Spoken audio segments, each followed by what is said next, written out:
Hello, Carl. Hi, Nancy. How are you today? Gorgeous day. It's doing well. Thank you. And you?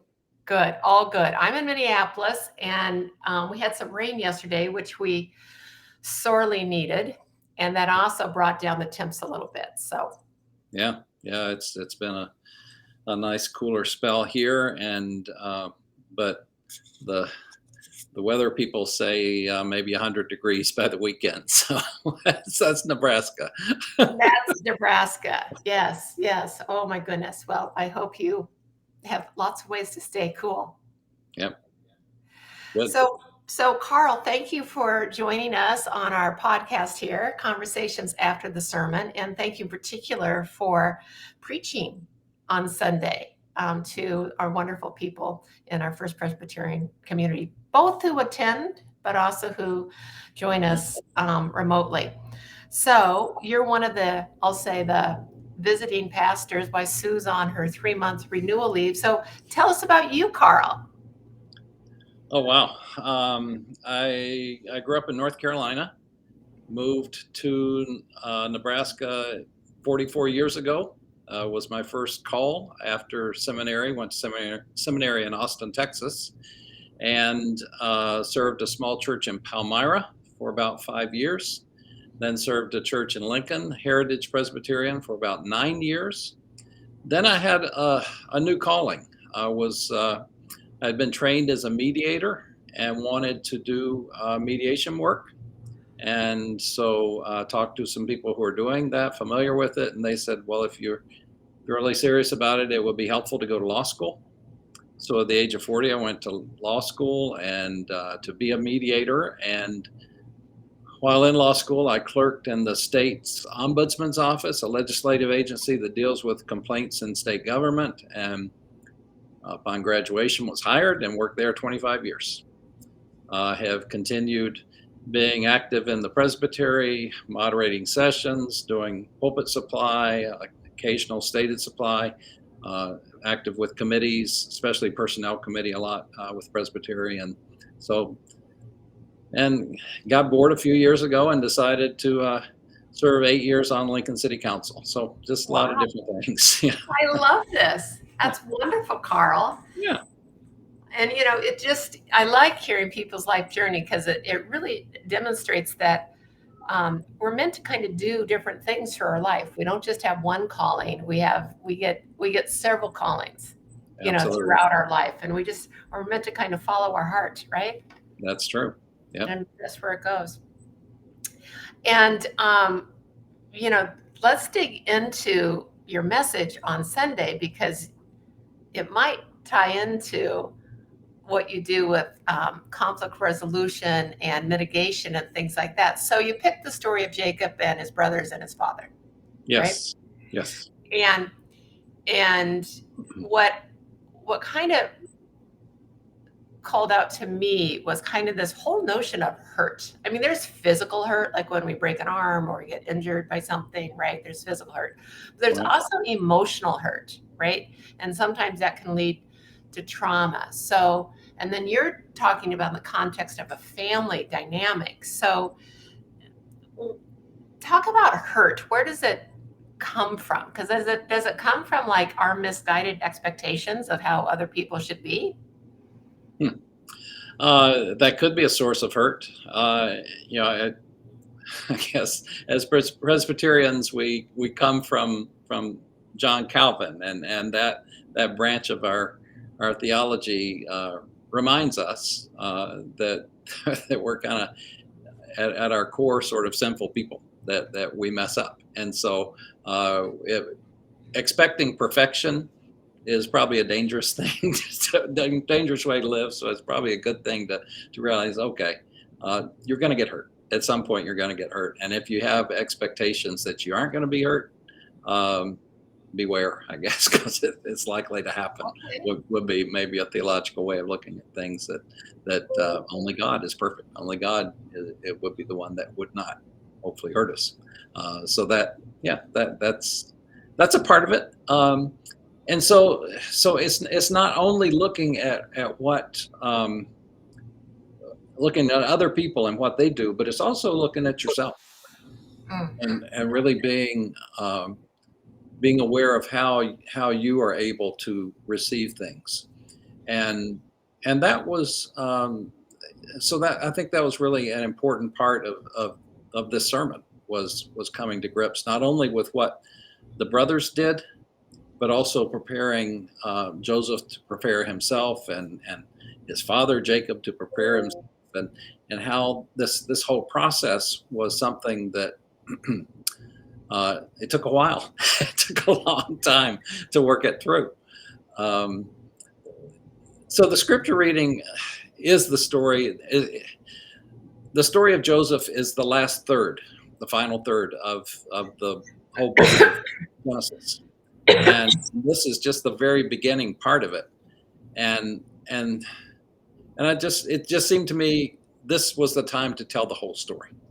And so that's pretty much what this sermon was mainly telling the story of Joseph and his brothers, and the healing that eventually occurred. It's an interesting reading because there was a gap in it. This was the lectionary reading for the day, the Old Testament lectionary reading, and it had this gap. And a lot of times I don't even really pay that much attention to what's in the gap. I figure they know what they're doing, and it is what it is. But this time I did, and I couldn't believe they had this gap in it, because the gap was maybe the most important part of the story. Joseph was a dreamer, and not only did he dream, but he interpreted dreams. And the gap was two incredibly important dreams that he had that infuriated his brothers and led them off to go tend to his father's sheep. That's how they dealt with their hurt, with the way that Joseph hurt them, and being Mr. Smarty Pants and being the favorite son and all these things that they were ticked off at him about. And they left by going away, getting away from it. And I don't know, I've done that. You've done that. Yes. So that was really important to have that piece put back in. So as I told the story, that was included. Where did you find that piece? Where did you find the gap if it wasn't in the straight up? Yeah, the lectionary reading it was. I'm gonna find it real quick here. What the numbers were. The lectionary reading was Genesis 37, 1 through 4, and then 12 through 28. So it's what happened in 5 through 11 that was this gap that needed to be brought back in. Yeah. Okay.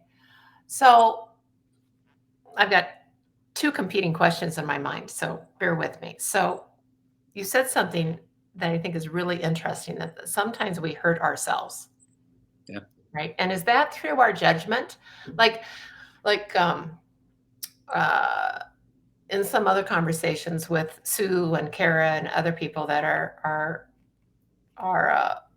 preaching at First Presbyterian Church, we talk about our imperfect perfectness, right? Like that we're going to miss the mark sometimes. We're not going to, always be able to be in alignment with the divinity, that is inside all of us. So we're going to miss the mark.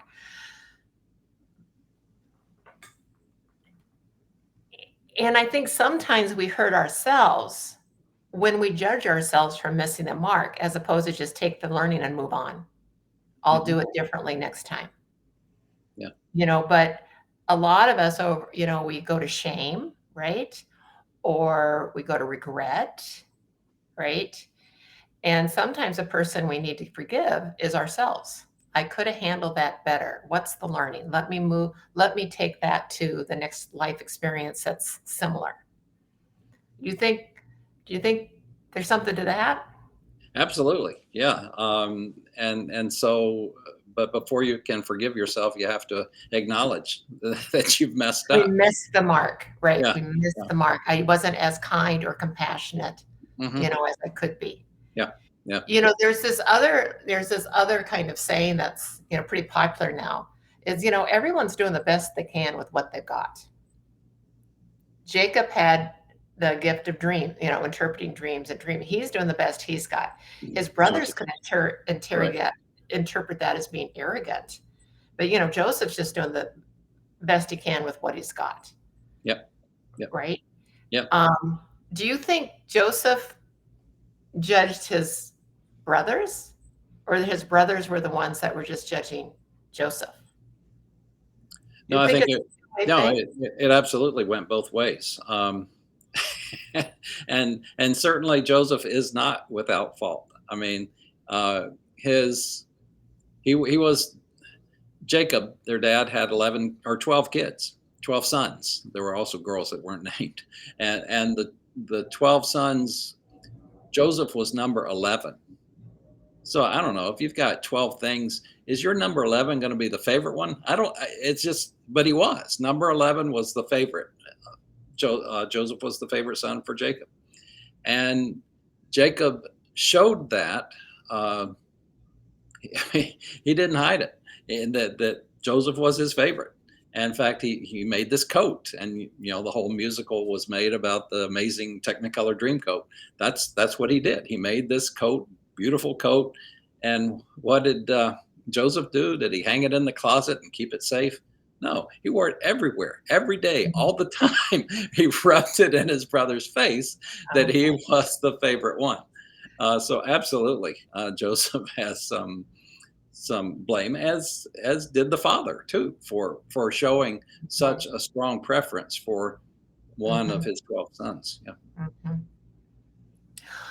One of the things I think is interesting about this story of Joseph and Jacob and the brothers, and the sequence of life, the span of life that happened, um, is kind of this notion that you just never know, like what's next, in someone's life or somebody's journey. Like that situation led Joseph to do some things, and the things that no, excuse me, Jacob ended up doing actually benefited the family in the end, right? Was able to provide for them when there was starvation and other things, Yeah. happening. Yeah. So there's this notion that everything is happening for us, not to us, Hmm. even how people respond to us. Right. Right. But they're just responding based on the best they've got at the time. Hmm. Yep. Yeah. Um, yeah. So yeah, when so as the story goes on, then Joseph he's betrayed by his brothers. They wanted to kill him, first of all, but they had second thoughts, and one of the older, in fact, I think it was the oldest brother, said, "No, let's don't do that. We don't want the blood on our hands." And so, and there's this trading caravan coming by. Let's sell him. Let's make him a slave. They'll take him away out of our hair, and we'll make a little money, and we won't have our hands bloody. And so that's what happened. And it was a horrible thing to do, and it ended up through this whole circumstance of things to their benefit, actually, in the end. Um, and the whole story goes on again for chapter after chapter, and then right at the end is so interesting because um, in the famines where the whole family comes to live in Egypt, and Pharaoh gives them the very best land in Egypt in this time of great famine. And then after Jacob has moved there, a very old man, and had lived there for 17 years, and finally, right on his deathbed, he says to his brothers, not to Joseph, but to the brothers, he says, "Go to your brothers and tell them this. Say that I beg you to forgive the crime of your brothers and the wrong that they did in harming you."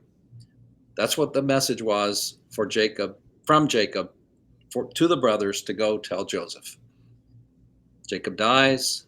The brothers go tell Joseph the message from the father, and he didn't necessarily have to believe him. but he Mm. did.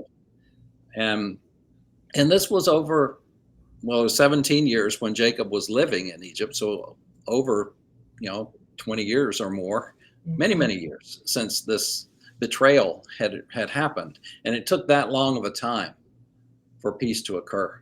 Mhm. So then when the brothers went to Joseph with a message from their father, then he said to them, even though I know you intended to harm me. So he recognizes the harm, their intent. He says, that wasn't God's plan. That wasn't God's purpose. God did your bad thing and made it a good thing. And Uh-huh. so, so that's really kind of the genius and the miracle of this story is I that see. So that's the grace. So God's grace is that what you mean by God's grace? absolutely. So like something, I want to be careful here because I really think there's no good or bad or right or wrong. There just is. Yeah. Yeah. And some things, and we never know, right? We never know how things are going to turn out, like the 17 years. Um, but are you suggesting that God's grace in this story was about, even though there was action on the two brothers that wasn't as in alignment with the divinity, God made a plan out of it anyway. God could say, I can redirect this. Right. Yes. Yeah. And that, that happens. It happens, seems to me, all the time. And in fact, if we look at our own lives and we look at those difficult times, those hard spots that we've had in life, um, that's it's usually those are our become our growing points. Yeah. Those are the things that really make a difference and motivate us to look not only at other people but to look within and see Yeah. how you can respond and grow from that. What can I do? What can I do differently? Right. What should I learn from this? So, okay, I want to circle back to hurt and Yes. your role as a mediator. Mhm. I got fired by our mediator when my husband and I were separating. I picked a great mediator for us to work with, and she fired me one day. She said, "You got to. I can't bear witness to you being hurt by him." Oh. And then she said something really wise to me. She pulled me aside. She kind of, that was her mediator talking, and then she like pulled me aside to a different room. She said, "You need to grieve what never was." Mm. Oh my gosh, right? Because I have kept having hope, faith that he would be different than who he is. Yeah. And that's who he is. And it was hurting me. And I would kind of ignore it. But it took somebody else, the mediator at this point, to say, that isn't good, not Mm. healthy, not good. And accept him who he that's who he is. Right. Yeah. And then it was so freeing because guess what? I wasn't mad anymore. I all that energy I put out being mad or trying to manipulate him to kind of see something different, be something different. I got back. Yeah. And recently with through my mother passed away, my brother and sister and I had to, go through the estate. And my brother would just get so mad at my sister. And he would, and it was harming him. He was so mad. He gained like 20 pounds. He's angry to everybody, right? It just wasn't healthy. And I kept saying, she's showing up the same way she showed up for the last 40 years. You're hurting yourself because you want her to be different. Yeah. This is who she is. Yeah. So I take that back to the hurt that we kind of hurt ourselves going because we have expectations. I want this person to be different or a situation to, be different. And it hurts me. Yeah. when No, I have those expectations. absolutely. That's really important. The When we focus so much on the other person and trying to change the other person, um, that's really not very fruitful. Who do you have the power to change? Mm. Right here.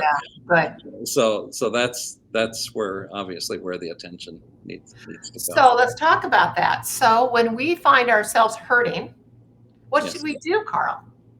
Because that's data, right? Our Yeah. feelings are our data. That's how spirit speaks to us. It's like, are you, when you're in a state of happiness and well-being, you're in alignment, Yes. with our God particle, right? Right.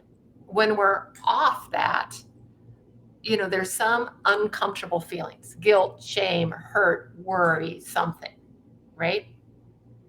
So what do you suggest we do to kind of move off the hurt and maybe the family dysfunction? Yeah. Yeah. Um, well, the scripture readings for Sunday, Joseph was the main text that I was on, but there also was a second text from the Gospels, a story of right after Jesus fed the 5,000 and taught the 5,000. The disciples left and went across the Sea of Galilee, and this huge storm came up, and Jesus walks out to them, and Peter sees him, and Peter tries to walk on the water and gets afraid and starts to sink, and Joseph reaches out to him, and the waters are eventually calmed. How does that happen? How are the waters calmed in our rough times? And I know for me, and I actually did this with the congregation Sunday, was breathing. And the word in both Hebrew and Greek for spirit and breath and wind are the same. So God's spirit, I think, becomes part of us if we really focus on that breathing. If we're in those kind of frantic times, if you can just slow down, focus on the breathing, just take it in, count slowly, let it out. Do that 2 or 3 times. All of a sudden, you're in a different place, and the anger and the frustration and the tension, all that is really released. And I think I know I find for me that works wonders. Mhm. Thank you for that. Yeah. I appreciate that. Is there anything else you'd like our listeners to kind of take away from the story of Jacob and Joseph and all the brothers? Well, it was funny because not necessarily funny for them, but there was a couple in the church that spoke to me afterwards on Sunday and mentioned that one of them was in the business of settling an estate, and that it was a challenging time, and and so they appreciated being able to think through some of those challenges and how for them to deal with some of that tension and stress that they were experiencing. We've got those things all the time. I mean, Yeah. it doesn't have to be a big family squabble. It can be the person that cuts you off in traffic. It can be the thing that doesn't go right at work. It could. I had an incident one time on a golf course where, yeah, a guy in front of me was playing with his son, and they finished the hole and walked off, and I was focusing on hit my next shot and hit the next shot, but didn't see that the dad had forgot something and walked back onto the green. And boy, he came charging up the hill after me and just reaming me one side up and down the other. And I apologized. I'm sorry, I shouldn't have done it. I should have paid more close attention. But he just wouldn't drop it. He just kept coming after me, more and more foul language, and just red in the face and the whole thing. Um, and I felt really bad for him. I especially felt bad for his son, like a high school age son that he was Yeah. playing golf with. And finally, it didn't help at all. But finally, I said, I'm sorry. I'm completely at fault. Never should have hit the shot. I should have been more careful. It wasn't anywhere close to him, but that doesn't matter. And I said, what I'm worried about now is really your son. Mm. He said, "That's my son." And he promised to meet me outside the clubhouse when we were done. That didn't happen, unfortunately, but so you never know. You just never know where these things are. Where you're going to run into somebody, and it's a lot. And it wasn't about the golf shot. Something else was bothering this guy. I was going to say that rage was bottling up. Yeah. And you just don't know where people are. Yeah. And so just learning how to try to defuse things when you do get in that situation. Yeah. I recently met with a guy who was a Yazidi. We have a large Yazidi population in Lincoln, and from Iraq. And there's kind of a smaller thing he was really upset about. And so I talked to him about his experience in Iraq and the horribleness of being hunted, really. And I think there's post-traumatic stress stuff that a lot of people carry with them, that is that kind of ticking time bomb, that some little thing happens and it just sets it off. So just, it's just something always to be aware of. You don't know where other people are in their own spiritual and emotional health. Yeah. Yeah. I heard someone say years ago, never take somebody's emotional health for granted. Right. You just don't know where they're coming from and what, there's a lot of people have experienced a lot of horrific things that create trauma.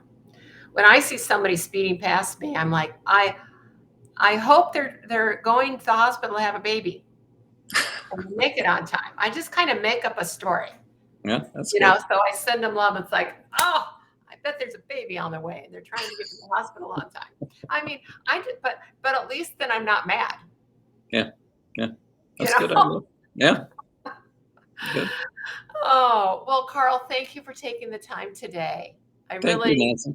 I really appreciate you exploring kind of this story just a little deeper and giving us some sage advice to just breathe, do a little reset and let God do their work, its work. I don't even know what to say and what pronoun to use for God anymore. And I know our listeners appreciate it too. So thank you so much. We'll let you get on to your day. All right. Thank you, Nancy. It's been enjoyed. It's been a great half hour. Appreciate your time and great questions. Thank you so much. Thank you.